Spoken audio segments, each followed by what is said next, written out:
Hey, it's Did I do Sue. it correctly? You did it correctly. You're on. We're live. Yay, we are live. Awesome. So Good to see you, Sarah. I haven't seen you in so long. Oh my gosh, it's been forever. I can't even remember the last time I saw you. When was it? Uh, I don't know, like 20 years ago. No, it can't be that long. Maybe Oh, Marlboro? no, actually, I know. No, it was in Minnesota. I had a gig there. I think it was That's in right. St. I don't know. And I think I visited you.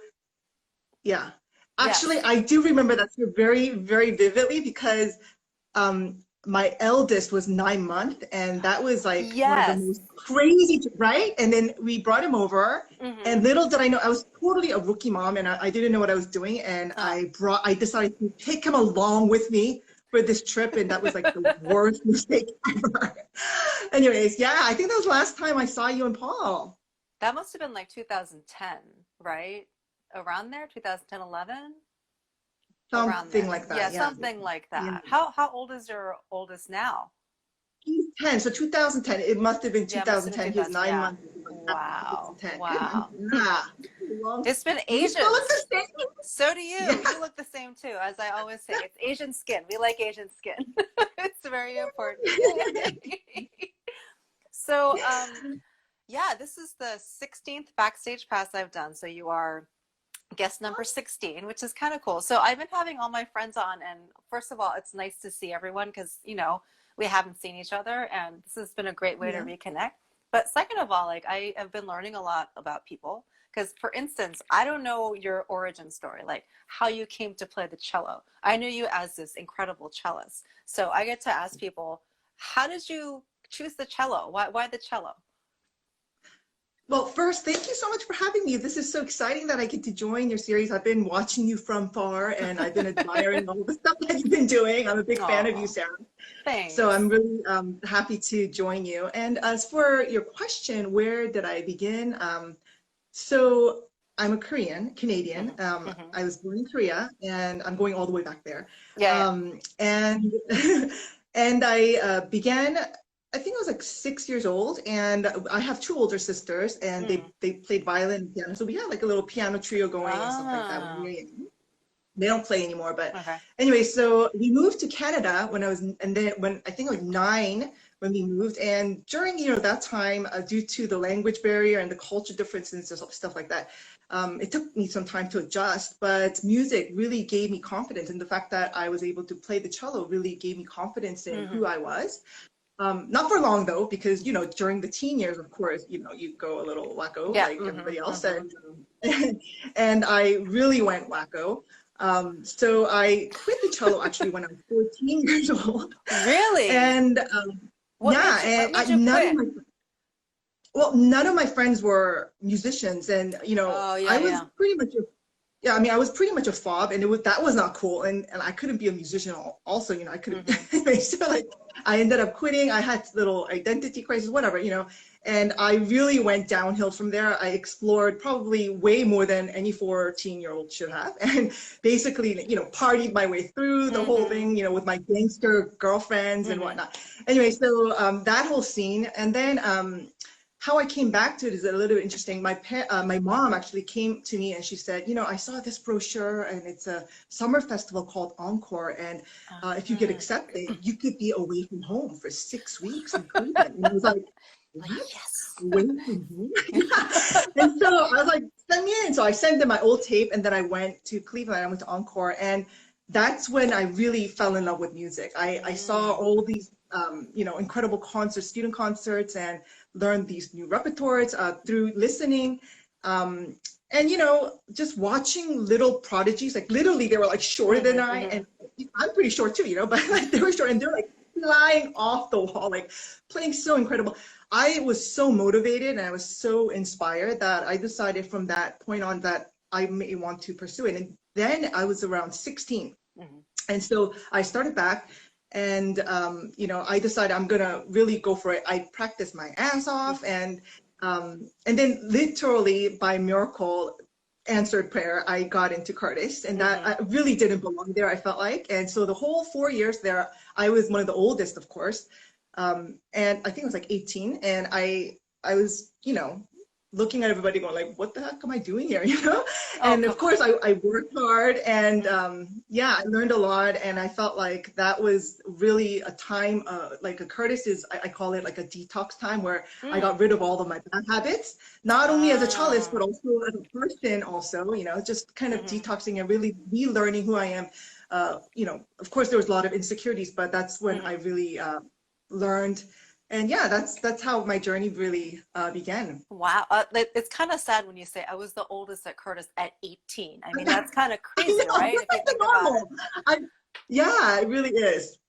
It's just remarkable. So like, was it at Curtis that you thought, well, I guess it was beforehand, but was there a moment where you thought, okay, I want to do this, not just pursue it, but this, I need to make this my life. Like, was there a moment or was it a progression or how'd that work for you? I think I always wanted to be a cellist when I was younger, and you know, I was not too bad at it. But then when I quit, I kind of lost all of that. And then when I came back to Curtis, and when I was accepted to Curtis, I think that's when I was like, hey, maybe I have a chance. You know, like it was a real surprise, and I was just really floored. And that really motivated me to work harder and to learn, and you know, really pursue a career in music. Yeah, Yeah. yeah. Who was your teacher at Curtis? It was Orlando Cole. Was that, oh, okay, Yeah. okay. And then, sorry, my computer is dying. I just want to. That's okay. And then my teacher at Juilliard, I went to Juilliard after Curtis for 4 years. I did master's and artist diploma there. Oh, wow, And okay. yeah, and there I felt like I really kind of like gained my confidence as who I am. Like I was kind of building myself in Curtis and really learning. And I felt like when I got to New York, I knew who I was and I was able to be very confident in and expressing myself as a musician and sharing my ideas. And after, I think it was actually artist diploma during that time, Krosnick asked me to become his teaching assistant. So I started teaching under him. And that was an incredible experience. He's such an amazing teacher as well. And I learned so much from him. He allowed me to be me without, you know, if you look at all of Krosnick studios and they're all individual. They all have, you know, their own styles. He doesn't like mold you into somebody, you know, which was great. And so I was able to kind of grow under him. And then I found my passion as a teacher while doing that. And I really connected as, you know, somebody that not just want to do music for, you know, well, to share and just play, but then I really wanted to share the knowledge and the struggles that I really had, because I struggled a lot. And so I had to do a lot of catching up and whatnot. So, you know, I really found such joy in sharing that with people. And that kind of went on and it kind of made me really veer into the direction that I am right now. So what do you think makes a good teacher? That's a big question. Yeah, that's a really good question.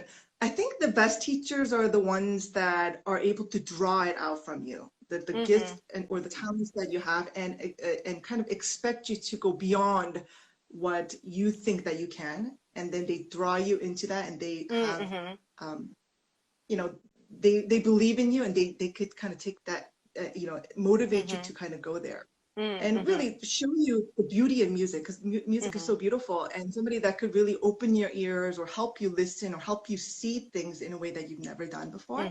So yeah, those are I think some traits of a wonderful teacher. Yeah, and you keep saying you know, like letting you be you as a player and as a person.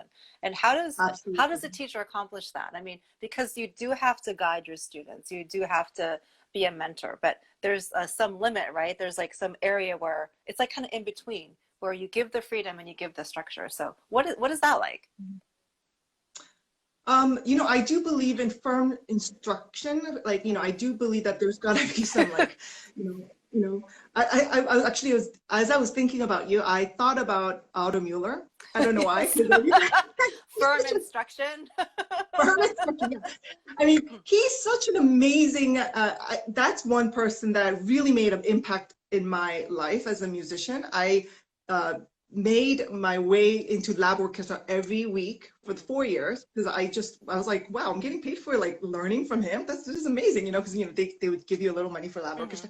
Anyways, and I remember learning from him and thinking, wow, like he would have such high expectation, and he would expect you to learn the systematic way of doing things, just structure, technique, whatever.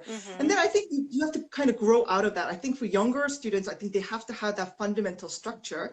But as you get older, your interests start to develop differently, and you have to make sure that they kind of go in the way and create something that maybe you may not be able to help because you're not made like them. You know, that you could provide that structure, but allow them to kind of fly. And then you know, as soon as they get a little older, I feel like it's no longer really like, let me teach you or let me show you the structure. It's more like, how are you doing that? Oh, show me that. What are you thinking? And I think it's an exchange of information. And that's what I really enjoy doing because, you know, really, I'm not going to teach, like, you know, it's really about sharing because they're so brilliant. Like even kids that are like super young, they have such an incredible mind and you know, we're created with such creativity. So just sharing that, I think is really empowering. Yeah, no, I like that idea of it's not just one direction from, you know, teacher to pupil, but that it is this exchange of ideas. And do you learn from your students in that sense?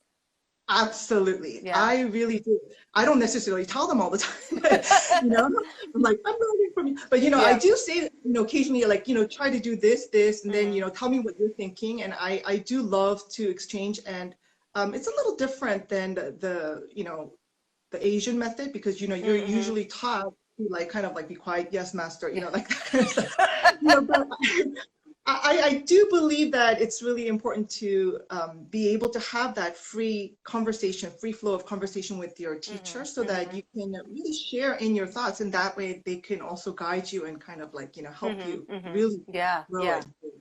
That's so interesting. I was thinking sort of about Asian culture. You just mentioned that. So you had this sort of rebellion as a teenager, right? And that's not so common amongst, let's say, you know, Korean girls. I don't know. The Korean girls I've known didn't have that period, and I think you really went for it, right? Do you think that's a personality thing where you needed to assert yourself? And, you know, do you think that part of you has informed you as a musician in some way?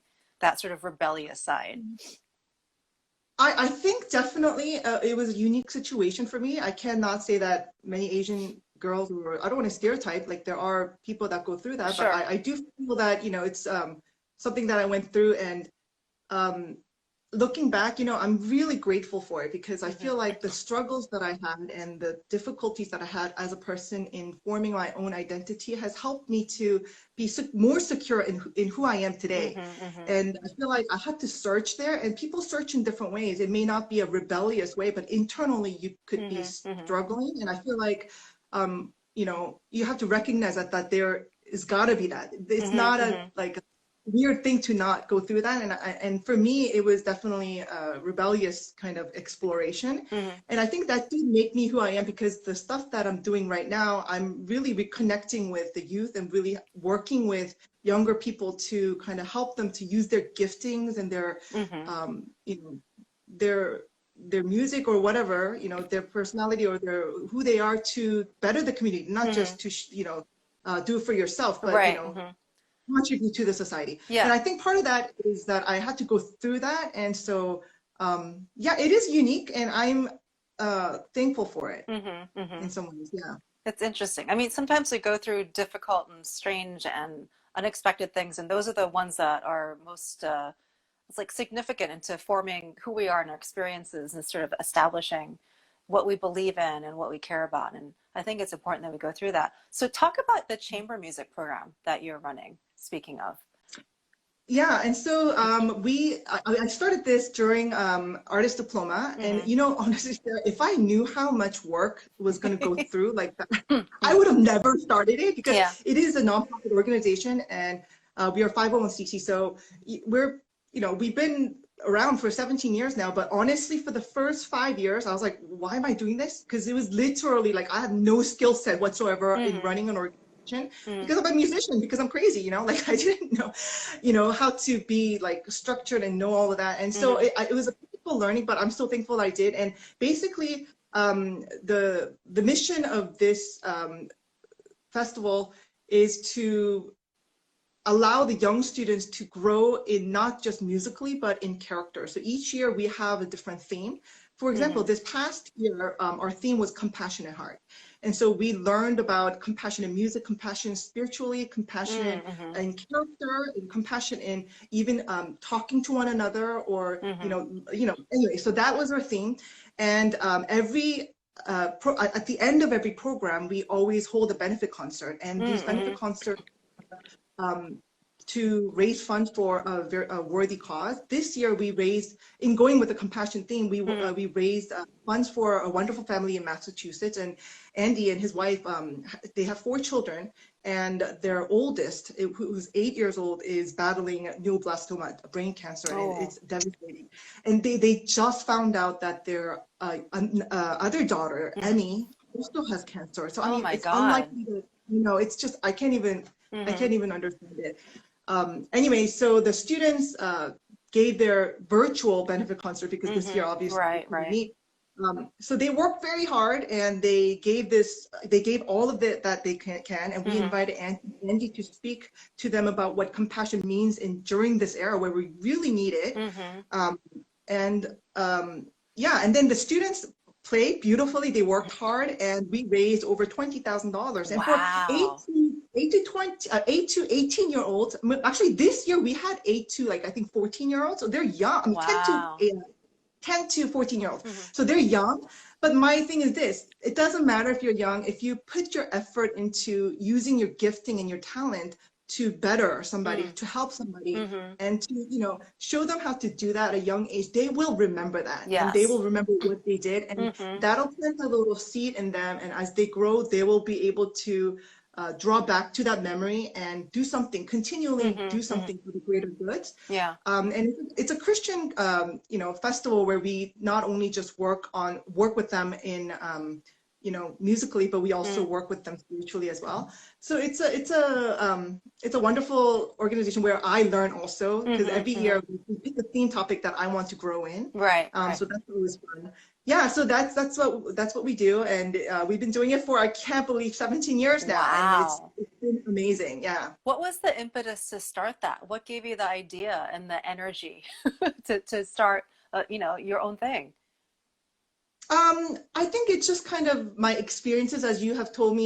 You have asked me about, like, my past, what Mm-hmm. what I struggled with, and I think my heart behind starting that was to really help the, younger kids that don't have a community to launch into, to be who they are, the best Mm-hmm. that they can be. Mm-hmm. Because I feel like one of the problems that I had was that I did not have that community. I did not have that Mm-hmm. support system where Right. I was able to kind of, launch Mm-hmm. myself and, like, Yeah. find, and it's okay to have confusion or whatever. So I wanted to create a space for young musicians where they can feel comforted. And there's so Mm-hmm. many devastating news with young people these days. It's really heartbreaking. And so, well, not only now, back then too. And so Mm-hmm. I wanted to start something where I could kind of mentor them and Mm-hmm. help them kind of, structure their life a little bit, so Mm-hmm. that they don't have to go through this. Well, if they do go through that, it's okay, that Right, we're right. here together, and Mm-hmm. that we're going to do something incredible, and you just watch, because you're Mm-hmm. going to do something amazing. And they do each year. And Mm-hmm. so,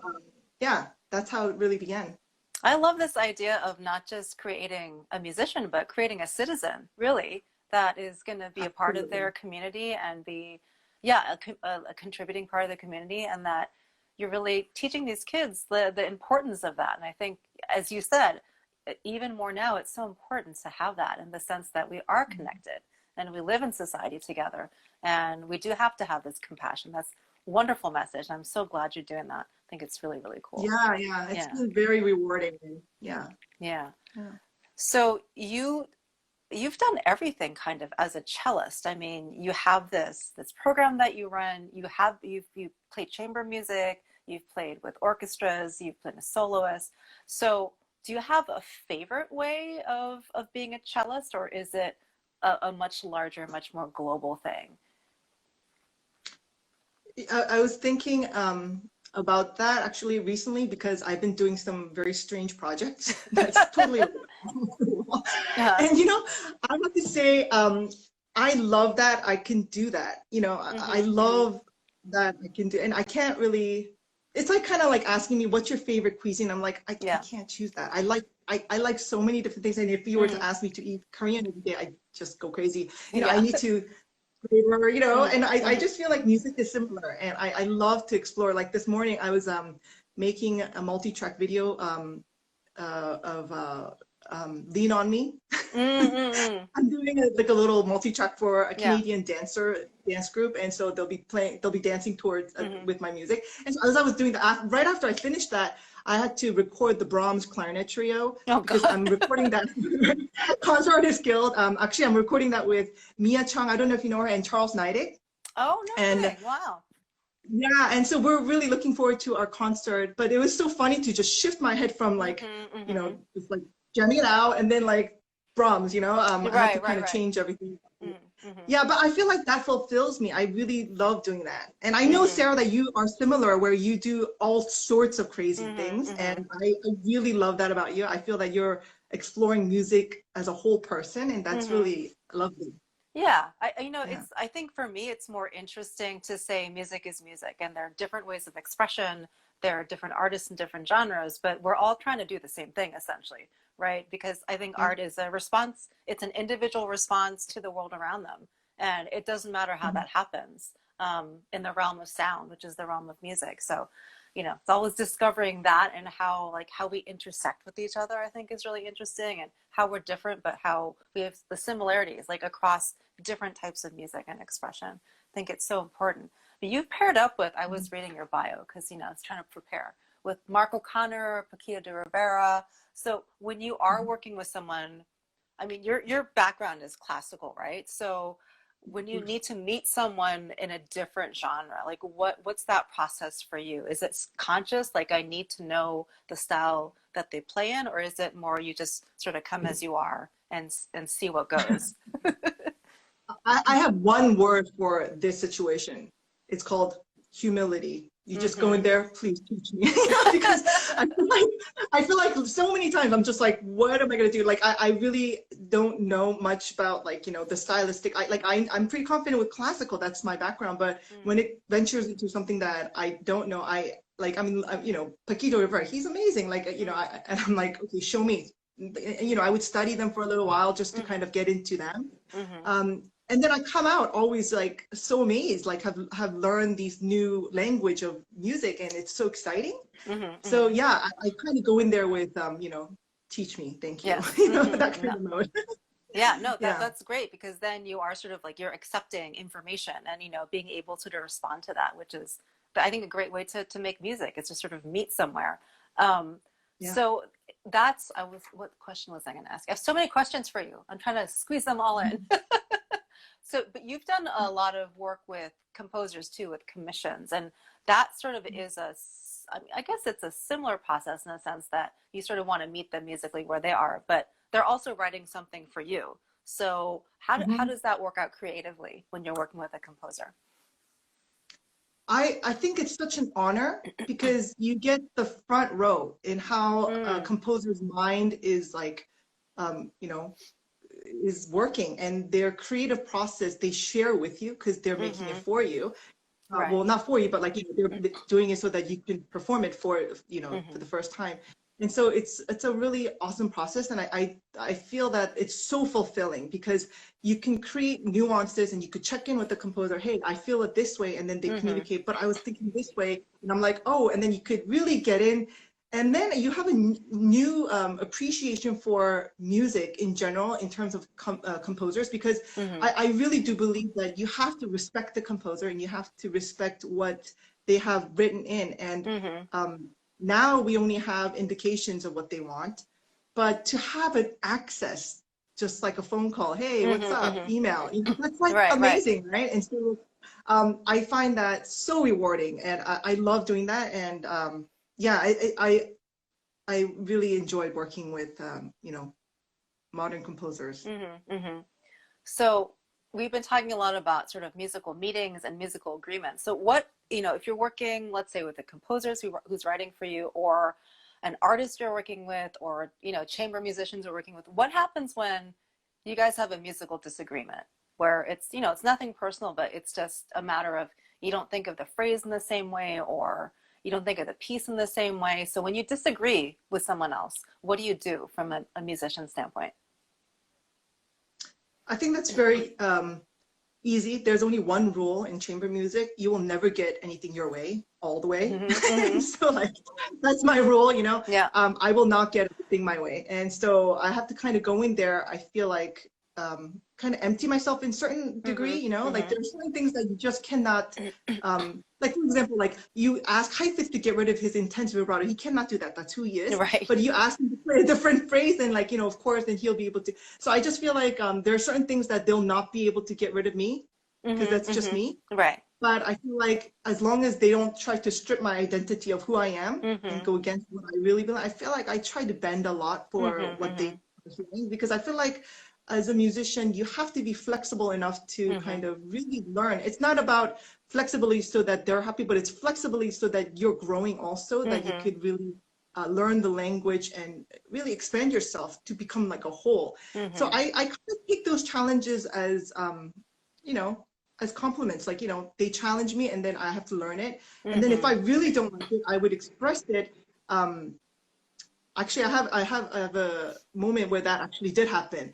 And it was a solo cello work, and I was working with somebody, and the idea was like, you know, he wanted me to like do it in this ancient voice, and I remember I couldn't really get it, and I wanted to do it kind of my ancient way, you know, but he was doing it, and he started singing it, and then I was like, oh, that's how you hear it. And so we had to actually meet in person, and he started singing, and then I was able to hear what he was talking about. So I had to kind of relearn the ancient singing or whatever, like into the way he was doing it. And I found that to be an amazing experience where I was able to get into his head and imitate, you know? So it's really learning to how to speak the language, even when you're speaking like German or whatever, you have certain accents, and these accents you have to accentuate, and sometimes you just can't do that. So when you hear a person do it, then you're like, oh, so it was, you know, there are moments that I have come across that, and I found that very helpful. I think that's so he sang it to you, and then that's how you understood. I find that so interesting because I think as a musician, as you said, I mean, we encounter so many different languages and we work with people around the world, and sometimes the words don't do justice to what we're trying to say, right? And you actually just have to let it be what it is and sing it, and then people all of a sudden are able to grasp it. And you know, they say, you know, music is an international language, and you know, you can agree or disagree, but there are moments like that where I'm like, yes, like we all understood exactly what you wanted because you sang it that way. And I think that's kind of amazing, right? That you can just understand. Absolutely. There's a question from one of our viewers. It says, what's the best feeling to be a cellist? I guess what's the best part of being a cellist? That's a big question. Yeah, that's a really good question, and that's a really big, there's so many different, but I guess one of them would be that I would be able to be in a place where I can reach the phrasing or whatever I decide to create in my mind, that I'm able to absolutely sync what the melody is in my mind, and I could get it out of the cello. Like, for example, like, I could hear so vividly what I want to hear or what I want to do with my cello, like in terms of phrasing, in terms of vibrato or whatever, certain passages, and I just can't do it with the cello. So like you're struggling and you're struggling and you're working, and you could be spending like, I don't know, like 30 minutes on this stupid little one bar, you know, and you're just like working on one note, and then finally you get it, and then you got it, and then you're like, oh my gosh, I got it. Now can I do it again? And you can't, of course. And you have to keep working on it. But it's those moments where you're like, oh, that's the best. And I feel like if I could just work on it, and if I could kind of like fast forward so I could get there sooner. But I guess the process is part of the joy of that too, right? Because if you got there really quickly, then it wouldn't mean as much in a way, because it would be kind of easy. So to me, I always find beauty in that process of practicing. And you know, there is struggle in practicing, but it really is, as you were saying, that's like externalizing an internal sound, because you hear it in your head, and then you create it in the world, which is kind of cool. Like, so what's your system of practicing? What's that like for you? Oh my gosh, Sarah, I don't have a system. Honestly, I don't. Oh my gosh. I mean, I used to, but not anymore. I like now I'm like, oh my God, do I have like, 30 minutes? Let me get to work, but because I have 3 children, it's just really hard. They're home most of the time now with the whole COVID, and so I don't really have much. And you know, the reason I recently joined Instagram, not like a few months ago, and then I also started my YouTube channel as all other musicians did as well. You know, like I feel like this is the time where everybody is doing that. Anyways, I started that, and I wanted to use this Instagram to kind of keep me motivated to practice, and that's what I'm doing right now, 30 days of practice challenge. And the reason I started that is because I knew that that would make me go and like really keep me accountable to practice. Otherwise, it's really hard to commit because there's so many other things that's competing in life. And so in terms of system in practicing, just whatever is most desperate, whatever you need to get out, just go for it. I mean, ultimately, I would love to have, you know, extra time to do like, you know, scales and thirds and like to go back into like excerpts and like, or, you know, whatever, you know, etudes and all of that. Like I would love to do that, but right now I don't have much time. So I try to make the best of like, you know, difficult passages or something, then I would kind of go back in and, you know, work on it and stuff. And do concentrated work on whatever you can, whenever you can, essentially. Yeah. Yeah, right now I think that's the season at the moment. Yeah. Yeah. So you mentioned you have 3 kids, which is amazing. So talk a little bit more about work-life balance, because I think that's a lot of things that non-musician mothers struggle with. But I think as a musician, as you said, I mean, it's not just that you show up and do a gig. You have to practice and rehearse, and it's all this time. I mean, I think it's a little bit different right now in COVID times. But how do you find that balance for yourself? Set the expectations very low. Like, that's how. So honest. That's it, you know. You know, just raise the low bar. Yeah. So basically, you know, I gotta prioritize. I gotta prioritize everything. And if I don't prioritize, then nothing gets done. So I have to kind of map out things and, you know, yeah, map out things. And today I will get this one thing done. And, you know, before I used to try to get like 5 things done at the same time. And now it's just like, if I could just get that one thing done, I'm like happy, you know? Right. So yeah, just take little bites and inch by inch, not yard by yard. That's the kind of, yeah. That's a good advice. Yeah, inch by inch. Like it's the incremental little things, right? It's not like you can't make grand gestures or do a lot at the same time. But I think that's a lesson like that we're all kind of thinking about. And so that must be harder now with the kids at home and, you know, this whole situation. I wanted to ask you, so what has this changed the way you think, the COVID and the pandemic? Has it changed the way you think about what you do as a musician and what it means to be a musician or an artist, or is it the same? I don't know. It's definitely challenged me, I think, but I think it's also been a really creative time for me because I've been stuck at home. I've been venturing out into this new like techno world, you know, which I would have never really done.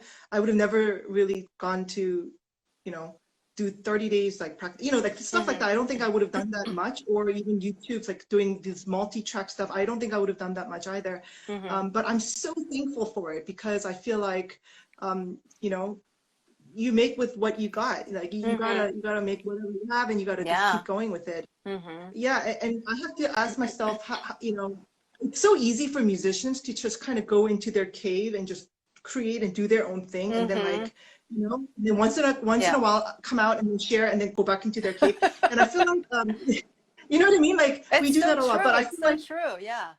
Yeah, but we enjoy that, you know, we enjoy doing our own thing, and then we have to kind of like go out and then, you know, but I feel like during this time, it's kind of forced me to think a little bit more, because I like think a little bit more about how I'm communicating with people, because before that you don't really think about it, you just kind of do it. But now I feel like, how am I really making a difference? What am I doing in terms of as a musician? How am I contributing to the society? How am I using my talent, whether I'm, well, actually not even just as a music, like as a person, as a musician, as a mom, wife, friend, teacher, who am I and what am I doing in order to contribute to the society? So these are the things that I've been thinking a lot about with so many people that has struggled during this time. A lot of my friends' parents have died, and it's been a devastating time, you know, and it makes me think about what am I doing and how is it significant to helping others.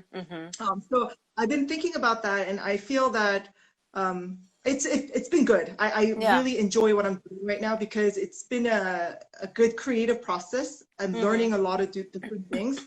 At the same time, you know, thinking more outwardly in terms of Mm-hmm. sharing. Like, Mm-hmm. yeah, so I think that's very important, and I think we all have to think about that as a Yeah. musician.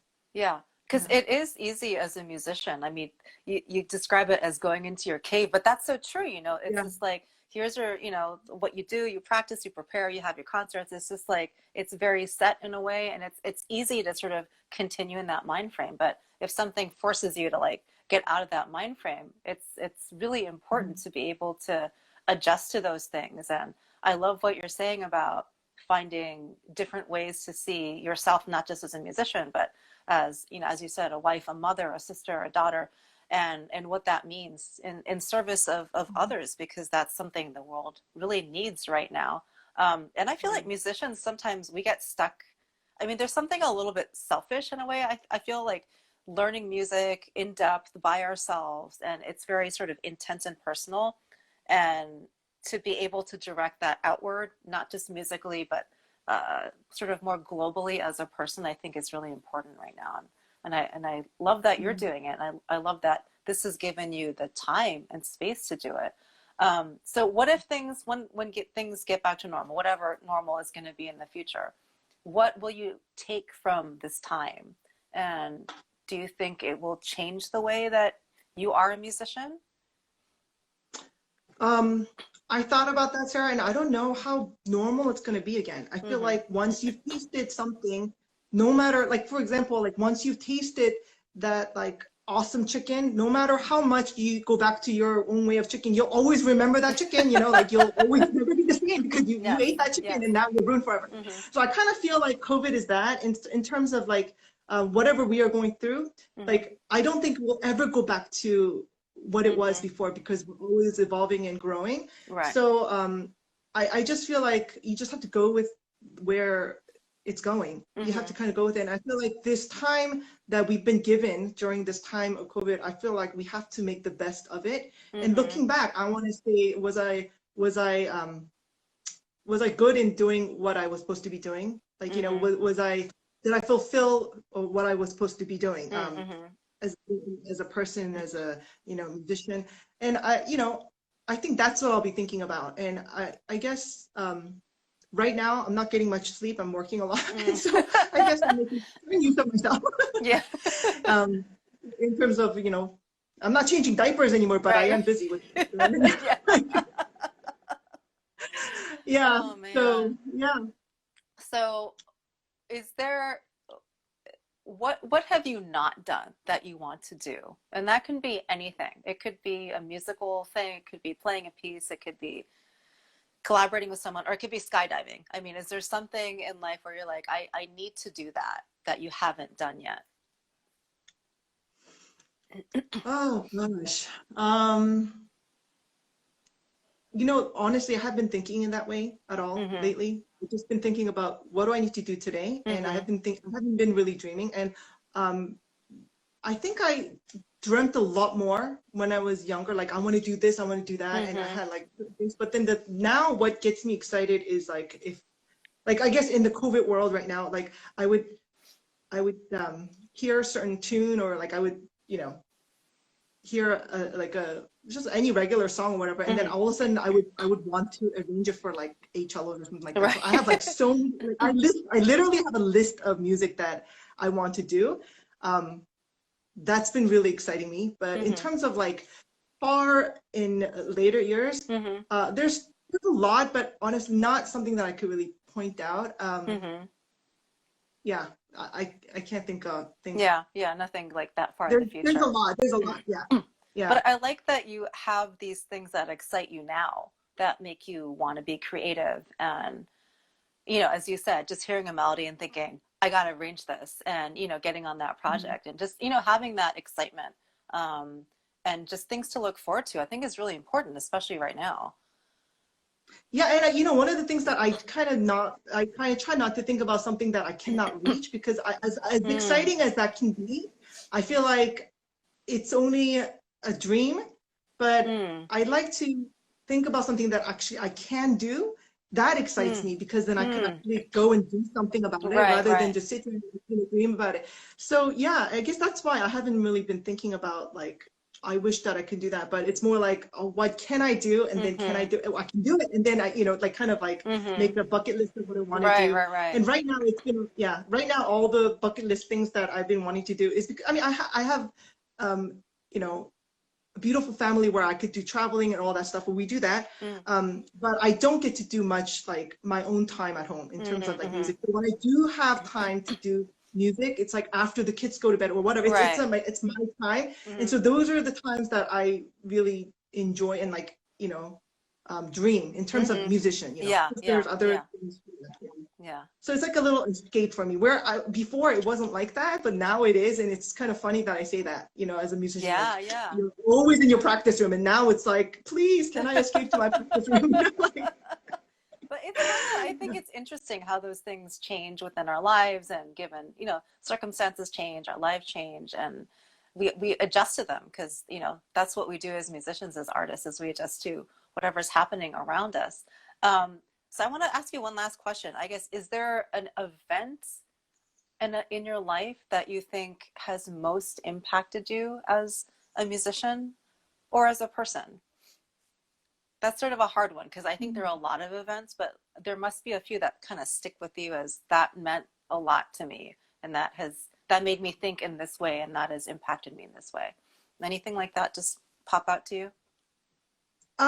I don't have one particular, honestly. Mm-hmm. I like to have bad memory when it comes to performance. Mm-hmm. I like to just play and then forget about it. Like, That's whatever. actually a It is what talent. it is. That's a talent. It's good. It's hard. I couldn't do that. Like, and I think as you get older, I think actually, I don't know. Like earlier when I was a student, I used to come back and like right after I finished, I would like look at it. How did I do, Right, study right. it. Yeah. But now I'm just like, you know what, whatever. It's like, It's forget done. It's counting. done. Yeah, it's over. Whatever. Yeah. I got other, just run off.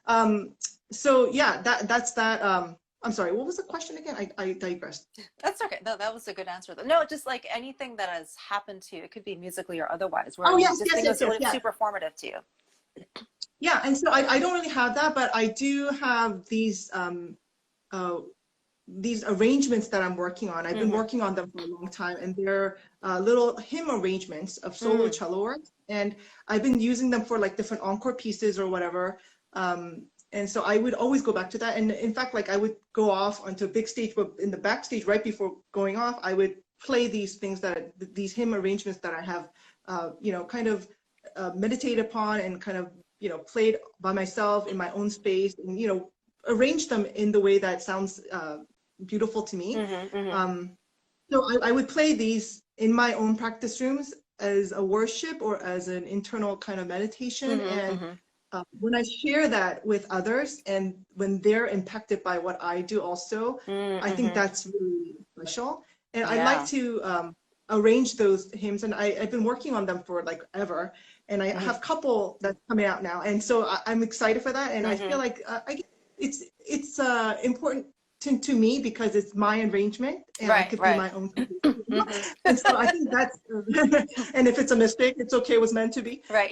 Yeah. So, yeah, so those are some of those, special times that I have as a musician, I Mm-hmm. guess. I love that though, Yeah. because it's not just that you're performing, you're also the arranger. So you're sort of creating it from the very beginning, from its idea, Mhm. and then being able to perform it. And I think it's especially special if you're able to do that and then people are impacted by that. That's really powerful because that's a real expression of yourself. And Mhm. it's really cool. Wow, so I never got to talk to you about stuff like this when we were students. So, No. it's super super fun, and like that's why I've been enjoying doing this because I'm learning about the people I know, and I'm like, wow, they're far more Yeah. complicated, and there are all these things I never knew about them. But it's nice to see your face, and I'm glad you're doing okay, even though you're not sleeping at all. But yeah, but I've really been enjoying what you've been doing online, and I hope you keep doing it. And it's nice to see you just sort of go into these directions and just keep growing as an artist, and just sort of fun to see you every day on my computer. Oh, So thank you. Thank you, Sarah. And I have to say the same. I've been so enjoying your series, and I've been enjoying all the stuff that you do. You bring such delight to so many people, and I've always been a big fan of you. I don't know if you No. knew that, but I've always been, and I'm just so thrilled that we got to talk today. Thank you so much for having me. And yeah, thank you. Thanks for being here. And yeah, let's keep keeping up. And Paul says hi. Oh, tell Paul I said, oh, I Yeah. have to tell you a funny thing. Okay. I was chatting with Paul the other day, and I was like, you know, you look about the same, but then Sarah looks younger. And he was like, oh, yeah, we both look. I'm like, no. You don't understand. Do your math. But you always looked old, and you look the same now. But Sarah always looked younger than you, and she's actually looking younger. So that means like you're like way, you know. Yeah. And he started laughing. Anyways, It's so funny. tell him I I said see hi. again. Yeah. Oh my God. Anyway, good to see you. Thanks for chatting. Good to see you. And Thank you so much. all right. Have a wonderful rest of the evening. You too. Bye. Bye.